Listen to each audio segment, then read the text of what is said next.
الحمد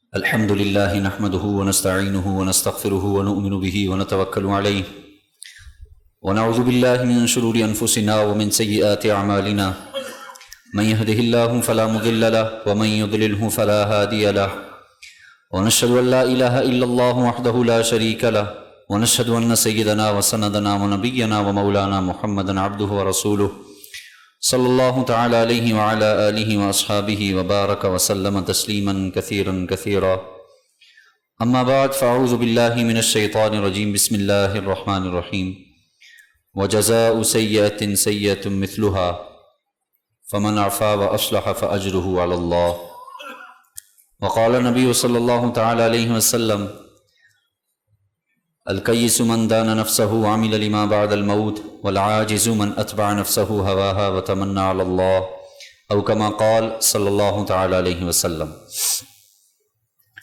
قرآن مجید کی ایک آیت کا حصہ اور رسول اللہ صلی اللہ علیہ وسلم کی ایک حدیث مبارکہ تلاوت کی ہے۔ اللہ تعالیٰ سے دعا ہے اللہ تعالیٰ صحیح معنوں میں بات کرنے، سننے، سمجھنے، سمجھانے ہم سب کو اس پر اخلاص کے ساتھ عمل کی توفیق نصیب فرمائے۔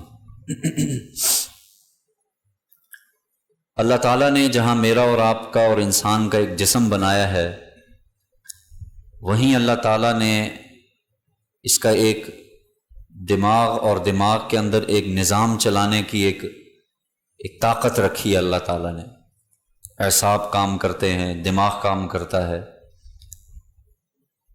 اور ایسی لائنیں اللہ نے بچھائی ہیں دماغ کے اندر کہ یہ آج کل جدید دور میں جو فائبر آپٹک ہے کچھ بھی نہیں ہے اس کے سامنے۔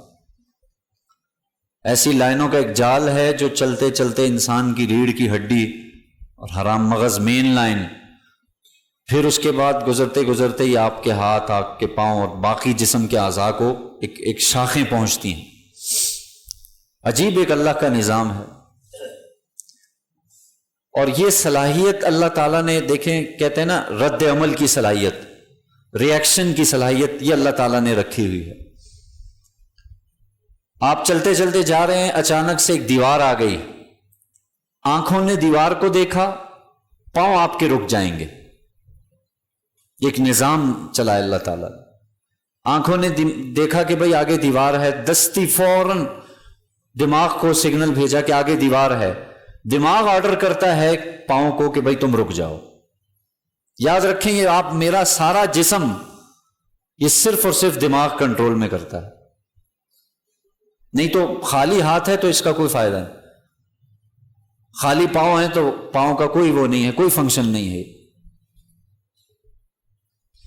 سامنے سے جانور آیا، آپ کو فوراً دیکھا، آنکھوں نے دماغ کو بھیجا، فوراً آپ نے پتھر اٹھایا اور پتھر اٹھا کے مارنے لگ گیا۔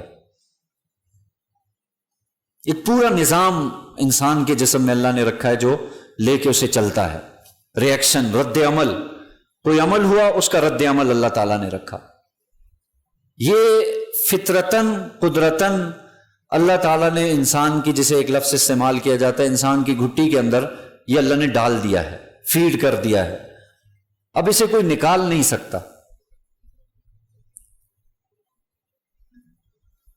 اور میں نے آپ کے سامنے جو آیت پڑھی ہے، اس آیت کا مقصد بتانے کا یہ ہے، اسی طرح اللہ تعالیٰ نے جیسے آپ کو کوئی چیز نقصان پہنچاتی ہے یا نقصان دہ چیز آ گئی ہے، اس کے رد عمل میں آپ کوئی نہ کوئی عمل کرتے ہیں، کوئی نہ کوئی کام کرتے ہیں، ایسے ہی انسان کے اندر یہ اللہ تعالیٰ نے ایک چیز رکھی ہے، بدلے کی صفت، انتقام جسے آپ کہتے ہیں، میں کہتا ہوں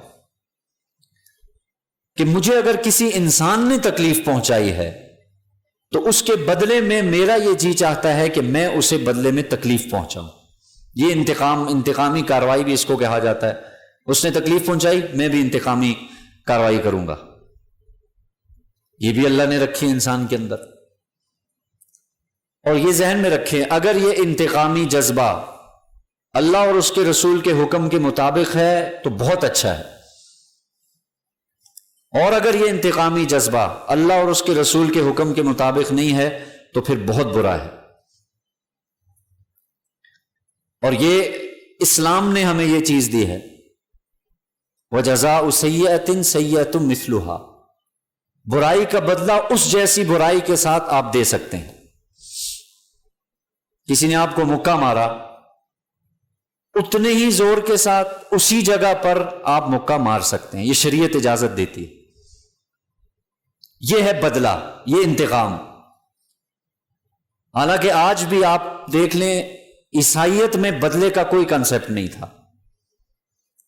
عیسائیت میں انتقام کا کسی قسم کا کوئی ان کے نزدیک کوئی مذہب نہیں، بلکہ آج بھی بائبل کے اندر یہ لائنیں موجود ہیں کہ اگر تمہارے دائیں رخسار پر یا گال پر کوئی تھپڑ مارے تو بایاں اس کے سامنے کر دو. آج بھی موجود ہے یہ لائن، کیونکہ ان کے ہاں اجازت جائز ہی نہیں تھا ایک عمل. آپ بدلہ نہیں لے سکتے، کوئی کچھ بھی کر دے، کس حد تک چلا جائے، آپ بدلہ نہیں لے سکتے. لیکن اسلام آیا، قرآن آیا، قرآن نے اجازت دے دی. یہاں تک کی اجازت تو ہمارے ہاتھ میں ہے نا. کچھ ایسی چیزیں جن کی اجازت دی تو ہے لیکن ہمارے ہاتھ میں نہیں ہے. یا ایھا الذین آمنوا کتب علیکم القصاص فی القتل الحر بالحر والعبد بالعبد والانثى بالانثى. اے ایمان والو، تم پر قصاص فرض کر دیا گیا ہے، جان کے بدلے جان. کسی نے کسی کو قتل کر دیا، بدلے میں اسے قتل کیا جائے گا، لیکن یہ عوام کے ہاتھ میں نہیں رکھا، میرے اور آپ کے ہاتھ میں نہیں ہے. یہ اللہ تعالیٰ نے رکھا ہے، ریاست کے ذمے ہے، عدالت کے ذمے ہے، قانون جن کے ہاتھ میں ہے ان کے ذمے ہے. ہمیں اختیار نہیں ہے کہ ہم کسی کی جان کے بدلے جان لیں. ان کو کہا جاتا ہے یہ قصاص کی یہ کیفیت. اسی میں ایک چیز ہوتی ہے حدود اللہ، اس میں بھی ہمیں اختیار نہیں دیا ہے، لیکن حکم قرآن نے نازل کیا. دیکھیں، ان النفس بالنفس والعین بالعین والانف بالانف والاذن بالاذن والسن بالسن والجروح قصاص. جان کے بدلے جان، آنکھ کے بدلے آنکھ، کان کے بدلے کان، دانت کے بدلے دانت، اور زخموں کا بھی قصاص لیا جائے گا. یہ قرآن کا فیصلہ ہے، لیکن یہ بھی میرے اور آپ کے ہاتھ میں نہیں ہے. یہ بھی ریاست، عدالت، حکمران ان کے ہاتھ میں رکھا ہے. عام عوام کو یہ اختیار نہیں ہے کہ وہ اس میں آگے بڑھے. پھر ایک درمیانی راستہ، یہ میں تمہید باندھ رہا ہوں، اصل موضوع جہاں میں آؤں گا وہ انتقام ہی ہے. یہ میں کچھ شرعی طور پہ آپ کو سمجھا رہا ہوں. اس میں ایک درمیانی راستہ شریعت نے رکھا ہے. وہ کیا ہے کہ اگر جس کا قتل ہوا ہے اس کا وارث معاف کر دے، اس کو اختیار ہے. اگر وہ جان کے بدلے جان نہیں، اس کو سفارش کی گئی، اس کو بولا گیا کہ بھئی آپ کچھ اور معاملہ کر لیں، دیت لے لیں، جس کو شریعت نے دیت کہا ہے، اور وہ راضی ہو گیا تو جان بچ گئی، بدلے میں دیت دی جائے گی. وہ بھی احادیث سے ثابت ہے. یہ دو چیزیں اس میں یاد رکھیں. نبی بھی سفارش نہیں کر سکتا. حدود اللہ میں نبی بھی سفارش نہیں کر سکتا. وہ مشہور واقعہ ہے نا، قبیلہ بنو مختوم کی عورت نے جب چوری کی تو آپ علیہ السلام نے فرمایا اب اس کے ہاتھ کاٹے جائیں گے. بڑے بڑے سردار، بڑے بڑے لوگ آئے، سفارش کی، صحابہ نے سفارش کی. اللہ کے رسول بہت معزز قبیلہ ہے، عورت بھی بہت معزز ہے، ان کے قبیلے پہ داغ لگ جائے گا، آپ مہربانی فرمائیں اگر کوئی دیت کی صورت کو. اور ظاہر ہے چوری کی تھی، اور چوری کی ایسی چیز ہے حدود اللہ میں سے، اب اس میں تو کچھ نہیں ہو سکتا. اب تو اللہ نے فرما دیا السارقۃ والسارقۃ فاقطعوا ایدیہما، ہاتھ کاٹے جائیں گے اس کے. اب سفارش ہوئی، نبی علیہ السلام نے کہا میرے اختیار میں نہیں ہے. اور آپ نے ایک بڑا سخت جملہ کہا جو ہم سنتے رہتے ہیں، لو ان فاطمہ بنت محمد سرقت لقطعت یدہا. اگر فاطمہ بنت محمد یعنی میری بیٹی بھی اگر چوری کرتی تو میں اس کے بھی ہاتھ کاٹتا. پھر بعض لوگوں نے اس میں اشکال کیا کہ بھئی آپ کی اور بیٹیاں بھی تھیں، آپ نے فاطمہ کا نام کیوں لیا؟ تو اس کا جواب یہ ذہن میں رکھ لیں، یہ ضمنی بات ہے کہ جس عورت نے چوری کی تھی نا، بنو مختوم کی جو عورت تھی، اس کا نام بھی فاطمہ تھا. اس بنیاد پر آپ نے فرمایا یہ فاطمہ ہے، اگر اس کی جگہ میری بیٹی فاطمہ ہوتی میں اس کے بھی ہاتھ کاٹتا. ان میں کسی قسم کا کوئی سفارش نہیں چلے گی. تیسری ایک چیز ہے تعزیرات. تعزیرات ان کو کہا جاتا ہے جس میں اللہ نے کوئی قانون مقرر نہیں کیا، اللہ نے کوئی سزا، شریعت نے کوئی سزا مقرر نہیں کی، بلکہ ہر وقت یا ملک اپنے حساب سے سزا مقرر کر سکتا ہے۔ جو ان کے قانون بنانے والے ادارے ہیں، قانون نافذ کرنے والے ادارے ہیں، حاکم ہے، ریاست کا جو سربراہ ہے، وہ خود تعزیر کر سکتا ہے، جرمانہ بھی رکھ سکتا ہے، سزا بھی دے سکتا ہے، قید بھی کر سکتا ہے، یہ اس کے اختیار میں ہے، وہ جو چاہے کر سکتا ہے۔ جیسے ٹریفک سگنل ہے، اب ظاہر ہے اس زمان اللہ نے تو نہیں حکم نازل کیا کہ ٹریفک توڑنے والے پر یہ ہوگا، اب یہ آپ کی ریاست کرتی ہے، قانون بنانے والا ادارہ کرتا ہے، اور اس بنیاد پر سزا مقرر ہوتی ہے، جرمانہ مقرر ہوتا ہے، یہ کر سکتے ہیں، جائز ہے۔ یہ میں نے آپ کو کچھ شریعت کی کچھ چیزیں سمجھائی ہیں۔ اب میں اصل بات کی طرف آتا ہوں۔ اس وقت ہمارے معاشرے میں جو انتقام کا ایک جذبہ بہت زیادہ پھیل رہا ہے، اور گھر سے شروع ہو رہا ہے، باہر سے نہیں، گھر سے۔ میاں اپنی بیوی سے انتقام لے رہا ہے، بیوی اپنے میاں سے انتقام لے رہی ہے، باپ اپنی اولاد سے انتقام لے رہا ہے، اولاد اپنے والدین سے انتقام لے رہی ہے، دوست اپنے دوست سے انتقام لے رہا ہے، دفتری ہے تو دفتری معاملات میں دفتر والے ایک دوسرے کے ٹانگیں کھینچنے اور انتقامی جذبہ ان کے اندر موجود ہے۔ کاروبار والا ہے تو کاروباری دوستوں سے اس کا ایک انتقام چل رہا ہے، انتقامی کارروائیاں ہر وقت، ہر آن ہر گھڑی چل رہی۔ اس سے معاشرہ تباہی کی طرف جاتا ہے، یہ بات ذہن میں رکھ لیں۔ گھر تباہی کی طرف گیا، معاشرہ تباہی کی طرف گیا، دفتر، پورے ادارے وہ تباہ ہو جاتے ہیں صرف اس ایک وجہ سے، وہ ہے انتقام۔ اور یہ موضوع بہت اہم ہے، بہت ضروری ہے، انشاءاللہ آئندہ ہفتے بھی یہ چلے گا، کچھ باتیں آئندہ ہفتے عرض کروں گا۔ رسول اللہ صلی اللہ علیہ وسلم، اب یہاں پہ دیکھیں ایک سوال پیدا ہوتا ہے، ہمارے یہاں معاشرے میں کیا چلتا ہے کہ اگر ہم دب کے رہے، اگر ہم نے جواب نہ دیا، اگر ہم نے انتقامی کارروائی نہ کی، تو یہ تو ساری زندگی ہمیں دبا کے رکھیں گے، مولوی صاحب یہ تو ہمیں چھوڑیں گے نہیں، ہمیں تو جینے نہیں دیں گے۔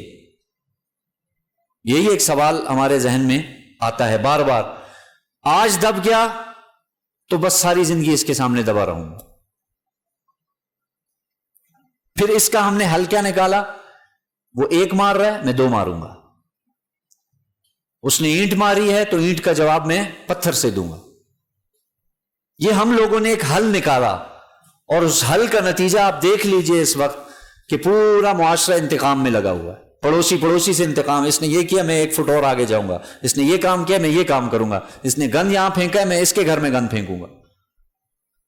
یہ انتقامی کارروائی بڑھتے آج آپ کی 90% آپ کی جو جیلیں بھری ہوئی ہیں وہ صرف ایک لفظ کی وجہ سے ہیں، انتقام۔ اور آپ سیرت اٹھائیں گے نا، میں اس کا جواب دینے لگا ہوں۔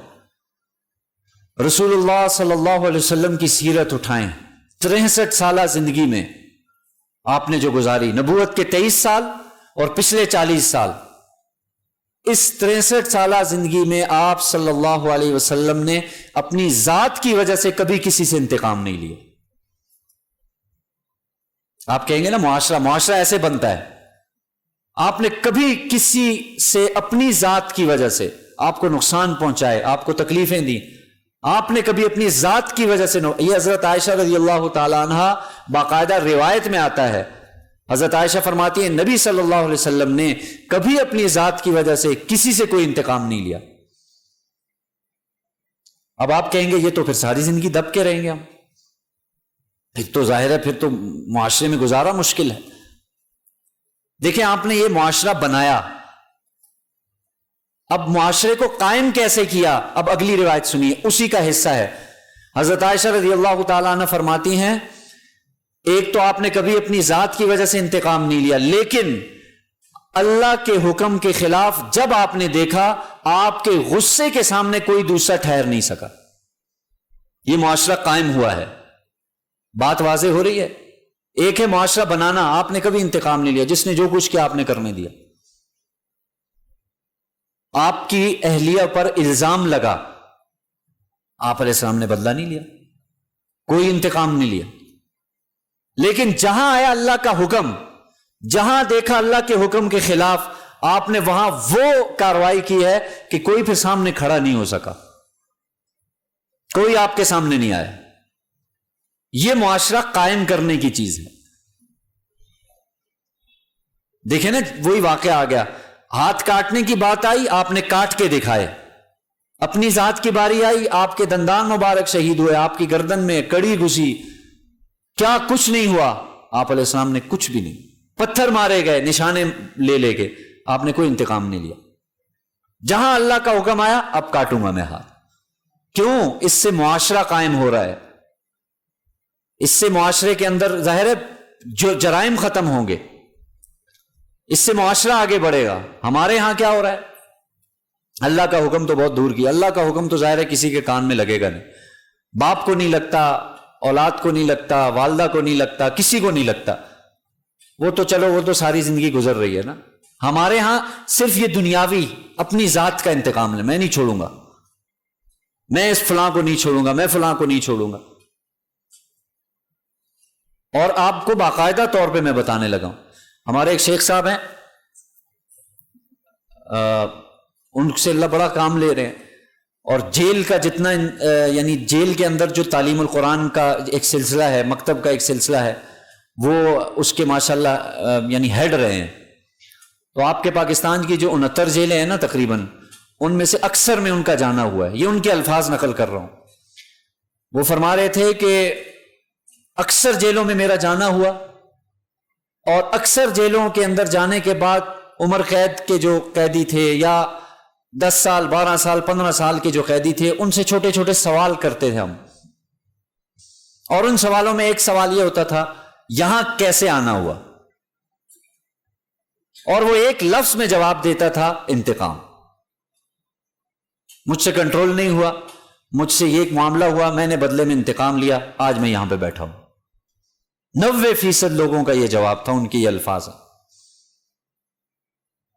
انتقامی کاروائی۔ اس نے یہ کیا کیس کر، اس نے ایک کیس کیا، میں 2 کیس کروں گا۔ بھائی آپس میں، ظاہر ہے بھائیوں کا یہ معاملہ ہے۔ پھر ایسی اولاد، باقاعدہ وہ وہی فرما رہے تھے، وہ کہتے ہیں ہم نے خود سنا اپنی یعنی اولادوں کے منہ سے کہ اولاد باپ کے بارے میں یہ کہہ رہی ہے کہ میں اپنے والد کو مزہ چکھا کے رہوں گا۔ اس معاشرے میں ہم جی رہے ہیں اس وقت، یہ زندگی جو گزار رہے ہیں، اولاد اپنے والد کے بارے میں یہ کہہ رہی ہے کہ میرے ساتھ انہوں نے یہ کیا تھا، اب میں ان کو مزہ چکھاؤں۔ بھائی دوسرے بھائی کے بارے میں یہ کہہ رہا ہے فلاں وقت میں اس نے یہ، اب میں اسے بتاؤں گا۔ ایک گٹ، ایک بالش زمین نہیں ہے، 1 فٹ نہیں ہے، اور اس پہ آج دیکھیں 10 سال سے کیس لگے ہیں۔ ہر شخص کو لینے کی فکر ہے، دینے والے نہیں ہیں۔ دارالافتاء جہاں پہ فتوے ہوتے ہیں نا، وہاں آپ جائیں، وہاں بتاتے ہیں باقاعدہ، آپ کے ایبٹ آباد میں بھی، کہ 99% جو مسائل آ رہے ہیں آج کل، وہ صرف اور صرف وراثت کے مسائل۔ بہن کو حصہ نہیں دیا، بھائی نے اتنا لے لیا، بہن نے اتنا لے لیا، یہ کر لیا، وہ یہ، باقی مسائل ہی نہیں پوچھتے لوگ۔ کتنے بڑے بڑے فتوے ہیں، طلاق کے ہیں، اور بھی آ رہے ہیں، لیکن بہت کم ریشو ہے۔ بس انتقام کا ایک جذبہ ہے، جو میں نے کہا اللہ اور اس کے رسول کے حکم کے مطابق ہے، اس سے اچھا کوئی جذبہ نہیں ہے۔ انتقام کا جذبہ اگر اللہ اور اس کے رسول کے حکم کے مطابق، اس سے اچھا کوئی جذبہ نہیں۔ اور پھر میں آگے اس کے جواب دوں گا انشاءاللہ آئندہ ہفتے میں، وقت مختصر ہے، کچھ 2-4 مسائل وہ ذرا لمبے، کہ لوگوں کے یہ اشکال ہے کہ جی پھر تو ایسے ہوگا، پھر تو کسی کو معاف کر، بس ہم ساری زندگی معاف کرتے رہیں، درگزر کرتے رہیں۔ میں نے عرض کیا آپ صلی اللہ علیہ وسلم نے 63 سالہ زندگی میں یہ ذہن میں رکھیں۔